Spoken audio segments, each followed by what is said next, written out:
আল্লাহর দরবারে শুকরিয়া আদায় করব। জোরে বলো সুবহানাল্লাহ। ওমা রাআইতু মিন শাররিন, আর আমি নবী যখন তোমাদের খারাপ আমলগুলোকে দেখব, ইস্তিগফারতুল্লাহ লাকুম, আমি নবী তোমাদের হয়ে আল্লাহর দরবারে ইস্তিগফার চাইতে থাকি।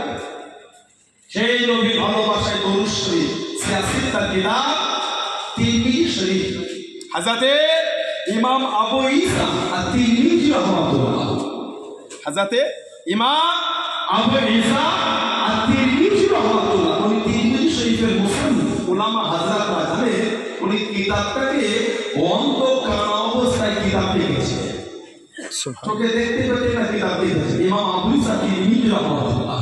হুজুরের জীবনী যদি পড়েন, শেষ জীবনে হুজুর সফর করতে ফাঁকা মরু ময়দানে গিয়ে একটা জায়গায় মাথাটাকে একটু হিট করে দিয়েছে। হুজুরের সাথী সঙ্গীরা দেখলে কিছুটা কি আবার মাথা তুলে আবার যাচ্ছে, চোখে দেখতে পাচ্ছেন না। সাথী সঙ্গীরা বলে, হুজুর কি বাবা? ফাঁকা জায়গায় মাথা নিচু করে। হুজুর বলে, কেন? এখানে একটা গাছ হেলে করতে না হুজুর।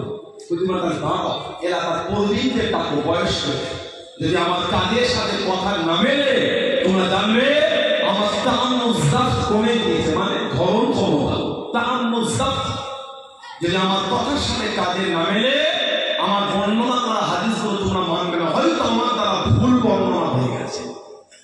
এলাকার প্রবীণ যে টাকা হলো, যদি বলে জিজ্ঞাসা করো একটা গাছ হেলে ছিল কি ছিল না, জবাব দিয়েছে একটা গাছ হেলে ছিল, তবে গাছটাকে কেটে দেওয়া হয়েছে।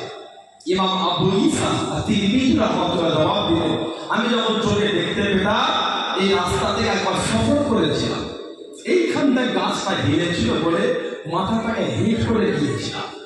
আজকে চোখে দেখতে পাই না, সেই দিনের কথাটা কিন্তু মনে আছে। আজকে চোখে দেখতে পাই না, সেদিনের কথা মনে আছে। গাছ হেলেছিল, আজকে চোখে দেখতে পাচ্ছি না, আছে না, সেই দিনের কথা মনে পড়ে ঠিক ওইখানটায় মাথাটা নিচু করেছি, কারণ আমি তো চোখে দেখতে পাচ্ছি না, আছে না। সুবহানাল্লাহ বললেন না? উনি কিতাব লিখেছেন তিরমিজি শরীফ, কিতাব মুসনাদে আহমদ ইবনে হাম্বল। চার ইমামের এক ইমাম ইমামে আহমদ ইবনে হাম্বল কিতাব লিখেছেন। জানাত আল্লাহ পাক আল্লাহর রাসূলের 10 থেকে 12 লক্ষ খালি হাদিসের হাফেজ করেছেন।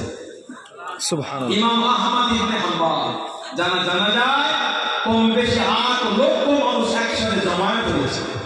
হুজুরের লাশের উপরে সূর্যের আলো পড়ছিল, আল্লাহ পাকের হুকুম পাখিগুলি উড়ে উড়ে এসে লাশের উপর এক জায়গায় জড়ো